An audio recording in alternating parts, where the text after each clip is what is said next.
Welcome to my presentation of our home and school connection goals.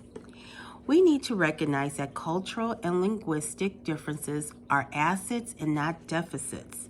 And we need to make sure our students feel this and are proud and confident of what they bring to the classroom. In today's presentation, I will be speaking of the cultural influences, cultural competence, and social emotional needs of our English language learners in teaching and learning. I will share strategies for family and community engagement and how the family and community has a role in influencing language learning. And last, I will address how we can make our classrooms and schools more inclusive. Cultural influences. As teachers, we need to know a student's culture well so that we can connect and instruct accordingly. For example, if in a student's culture it is customary to learn through oral instruction more so than reading, then when being taught through books, the student will have difficulties because they're not used to that. Cultural differences affect children's learning and how they receive their new instruction. As teachers, we need to know the similarities and differences in cultures so that we can instruct according to their needs. Cultural competence. To define cultural competence, I will use Diller and Moule, authors of Cultural Competence, a Primer for Educators. Quote, cultural competence focuses on the ability to successfully teach students who come from cultures other than their own. It entails developing certain personal and interpersonal awareness and sensitivities, developing certain bodies of cultural knowledge, and mastering a set of skills that taken together underlie effective cross-cultural teaching. The more we know our students, the better we can help them, period. We speak about building relationships. Part of that is knowing their culture. Where do they come from? What are their beliefs?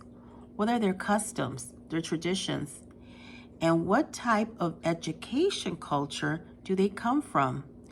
Once we know this, we can tap into how we can use all of this information to teach them. We need to create an inclusive classroom so students feel comfortable that they belong and that their differences bring value to the classroom and their new community.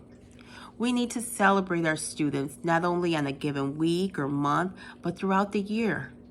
We can use books that celebrate other cultures. We can have rooms that celebrate other cultures with pictures, items, and more importantly, books, as I mentioned before. How about having different flags posted throughout the classroom and make sure you have your students? Social and emotional needs. Our English language learner students have other needs aside from academics, social emotional needs.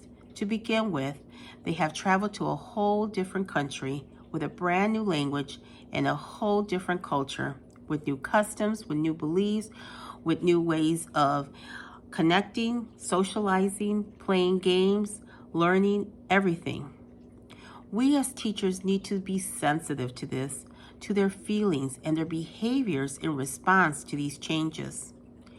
We have to foster a sense of belonging for our students.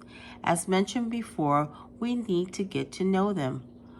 We need to foster a sense of belonging by setting an environment that embraces all cultures. Our posters and our books should reflect that we do this. What we have in our classrooms makes it different. Our classroom library should have books that embrace all cultures and also ones they can read in their native language. Books like these, all from different cultures that tap into possibly theirs. Books that they can read in their own native language. Books where they will see themselves. Our classrooms should also have resources that can help our students connect with their new school and friends. Having iPads or Chromebooks with different apps that can make their transition to our schools easier. There are apps that iPads have, like Google Translate, to help them navigate their new language. We need to make sure that our students know that they are bringing value to our school, that they have something special to share, and that we can learn from them, and it is not just them learning from us. In order to bring this all together, we can start before the beginning of the school year by making home visits to start building relationships with the family and showing them we care. Once they are in school, we need to have various events in the schools where parents are asked to participate so they can be part of our community. And together, we are educating our children. As students come into our schools, the schools should scream, "Welcome, you belong here."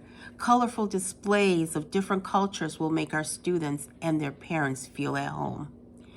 We can have multicultural days where different cultures share their food, crafts, music, and art. There can be monthly coffee gatherings with the principal and make sure there is an interpreter there. All mailings, notifications, newsletters, etc. should be in English and their native language. Homework can also be sent in both languages so the parents can help. We need to find ways in which families can feel comfortable and want to volunteer in our schools. There should be a parent group. In some places it's called a PTA. The parent groups can help organize different activities and events, and they also can organize a database where they know what each family and parent has as far as the skill is concerned, their expertise and backgrounds. Then the teachers can use them as resources. For example, a parent who is an artist can be brought in to work with students to create a school mural. A parent who is crafty can come and work with the students on Christmas ornaments that are indicative of their culture. These are just a few examples of where our families and schools can work together. The school can partner with community organizations to provide after-school programs for children and families. For example, the local Boys and Girls Club work with parents, students, and school staff to create a program that meets the recreational and academic needs of students. The school and parent group can work together to provide family tools to support student learning at home. For example, a series of workshops can teach parents strategies for supporting reading development. This would be an excellent bridge from home to school. And truly, there are so many more ideas that can be implemented, but these are just a few to get us started. The main goal is to make sure that both home and school work together. For our children, it is inevitable that our students will succeed when we work together. As the old proverb says, it takes a village to raise a child.